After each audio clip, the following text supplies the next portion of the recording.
ಇವತ್ತು ಕಮಲ್ ಹಾಸನ್ ಅವರ ಸಿನಿಮಾ ಬಿಡುಗಡೆಗೆ ರಕ್ಷಣೆಯನ್ನು ಕೇಳಿ ಕರ್ನಾಟಕದಲ್ಲಿ ಕಮಲ್ ಹಾಸನ್ ಅವರ ಚಿತ್ರ ಬಿಡುಗಡೆ ಮಾಡಬೇಕು, ನಮಗೆ ಅವಕಾಶ ಕೊಡಿ, ನಮಗೆ ಪೊಲೀಸ್ ಅವರಿಂದ ರಕ್ಷಣೆ ಕೊಡಿ ಅಂತ ಹೇಳಿ ಹೈಕೋರ್ಟ್ಗೇನು ಹೋಗಿದ್ರಲ್ಲ, ಅವರಿಗೆ ಇವತ್ತು ಹೈಕೋರ್ಟ್ ನ್ಯಾಯಾಧೀಶರು ಭಾರಿ ಚೆನ್ನಾಗಿ ಕ್ಲಾಸ್ ತಗೊಂಡಿದ್ದಾರೆ.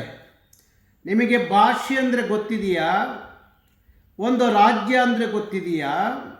ಭಾಷೆಯ ಆಧಾರದ ಮೇಲೆ ಒಂದು ರಾಜ್ಯ ಆಗಿದೆ ಅಂಥ ಭಾಷೆಗೆ ಅವಮಾನ ಮಾಡಿ ಕ್ಷಮೆ ಕೇಳದೆ ದುರಾಂಕಾರದ ವರ್ತನೆಯನ್ನು ತೋರಿ ಇವತ್ತು ಹೈಕೋರ್ಟ್ಗೆ ಬಂದಿದ್ದೀರಲ್ಲ, ನಿಮಗೆ ನಾವು ಏನು ಹೇಳಬೇಕು ಅಂತ ಹೇಳಿ ಕಮಲ್ ಹಾಸನ್ ಪರವಾಗಿ ಏನು ಹೈಕೋರ್ಟ್ಗೆ ಹೋಗಿದ್ರಲ್ಲ, ಅವರಿಗೆ ಕನ್ನಡದ ಪಾಠವನ್ನು ಹೇಳುವ ಮುಖಾಂತರ ಈ ನೆಲದ ಸ್ವಾಭಿಮಾನಿ ಕನ್ನಡಿಗರ ನ್ಯಾಯವನ್ನು ಕೊಡಿಸ್ಲಿಕ್ಕೆ ಅವರ ಆಗ್ರಹವನ್ನು ಕೇಳಿದಂಥ ಹೈಕೋರ್ಟ್ ಇವತ್ತು ಒಳ್ಳೆಯ ಕ್ಲಾಸನ್ನು ಅವರಿಗೆ ತಗೊಂಡಿದೆ.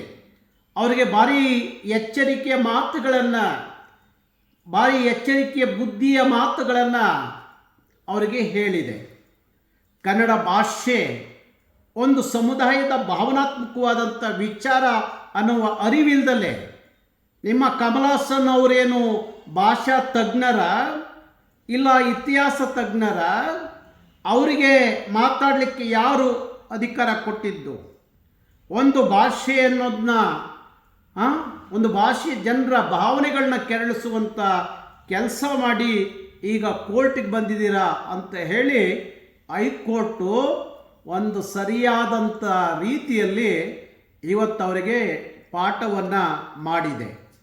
ಈಗಲಾದರೂ ಆ ಕೋರ್ಟ್ಗೆ ಹೋದಂಥವರು ಇಲ್ಲ, ಅಲ್ಲಿರುವಂಥ ಕಮಲ್ ಹಾಸನ್ ಮಹಾನ್ ಮೂರ್ಖ, ಅವಿವೇಕಿ, ಕನ್ನಡದ ಜ್ಞಾನ ಇಲ್ಲದೆ, ಭಾಷಾ ಜ್ಞಾನ ಇಲ್ಲದ, ಇತಿಹಾಸ ಜ್ಞಾನ ಇಲ್ಲದ ಮಹಾನ್ ಸ್ವಾರ್ಥಿ ಮತ್ತು ಭಾರಿ ದುಷ್ಟ ಆ ವ್ಯಕ್ತಿ ಕನ್ನಡದ ಭಾಷೆ ಬಗ್ಗೆ ಮಾತಾಡ್ತಾನೆ ಅಂದರೆ ಅವನ ಅಹಂಕಾರಕ್ಕೆ ಒಂದು ಅಂತ್ಯ ಕಾಣಬೇಕಲ್ಲ.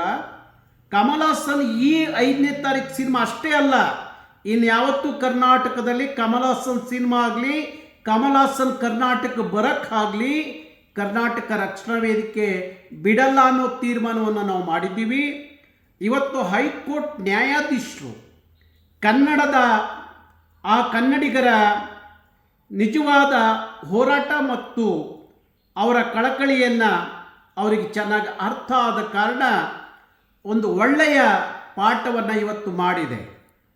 ಅವರಿಗೆ ಸರಿಯಾದಂಥ ರೀತಿಯಲ್ಲಿ ನಡ್ಕೋಬೇಕು ಅನ್ನುವ ಪಾಠ ನಮ್ಮ ಕರ್ನಾಟಕದ ಹೈಕೋರ್ಟ್ ನ್ಯಾಯಾಧೀಶರು ಮಾಡಿರುವಂಥದ್ದು ಇಡೀ ಕನ್ನಡಿಗರಿಗೆ, 7.5 ಕೋಟಿ ಕನ್ನಡಿಗರಿಗೆ ಭಾರಿ ಒಂದು ಸತ್ಯದ ದಾರಿಯಲ್ಲಿ ನ್ಯಾಯ ಸಿಕ್ತಂಗೆ ಆಗಿದೆ. ಮತ್ತು ನ್ಯಾಯಾಧೀಶರು ಕನ್ನಡದ ಜನರ ಭಾವನೆಗಳನ್ನು ನಿಜಕ್ಕೂ ಅರ್ಥ ಮಾಡಿಕೊಂಡು ಇಂಥದ್ದೊಂದು ತೀರ್ಮಾನಕ್ಕೆ ಬಂದಿರೋದು ಭಾರಿ ನನಗೆ ಇಡೀ ಕನ್ನಡ ಕುಲಕೋಟಿಗೆ ಖುಷಿಯಾಗಿದೆ. ಹಾಗೆ ಮಧ್ಯಾಹ್ನದ ತೀರ್ಪು ಸಹ ಇಂಥ ನಾಡದ್ರೋಹಿಗಳು, ದೇಶದ್ರೋಹಿಗಳು, ಭಾಷಾದ್ರೋಹಿಗಳು, ಭಾಷಾ ಸಮುದಾಯಗಳನ್ನು ಕೆರಳಿಸುವಂಥ ಇಂಥ ಹೇಳಿಕೆ ಕೊಡುವಂಥ ಮೂರ್ಖರಿಗೆ ಸರಿಯಾದ ಪಾಠ ಆಗಬೇಕು. ಹಾಗಾಗಿ ನನಗೆ ನಮ್ಮ ರಾಜ್ಯದ ಏನು ಇವತ್ತು ಹೈಕೋರ್ಟ್ ಬಗ್ಗೆ ಮತ್ತು ನಮ್ಮ ನ್ಯಾಯಾಧೀಶರ ಬಗ್ಗೆ ತುಂಬ ಗೌರವ ಇದೆ, ನಂಬಿಕೆ ಇದೆ. ಹಾಗಾಗಿ ಅವರಿಗೆ ಸರಿಯಾದ ರೀತಿಯಲ್ಲಿ ಇವತ್ತು ತೀರ್ಪು ಹೊರಬರುತ್ತೆ ಅಂತ ಹೇಳಿ ನಾನು ಅಂದ್ಕೊಂಡಿದ್ದೀನಿ. ಹಾಗಾಗಿ ಮತ್ತೊಮ್ಮೆ ನಮ್ಮ ಹೈಕೋರ್ಟ್ ನ್ಯಾಯಾಧೀಶರನ್ನ ಇಡೀ ಕನ್ನಡಿಗರ ಪರವಾಗಿ ನಾನು ಅಭಿನಂದಿಸ್ತೀನಿ.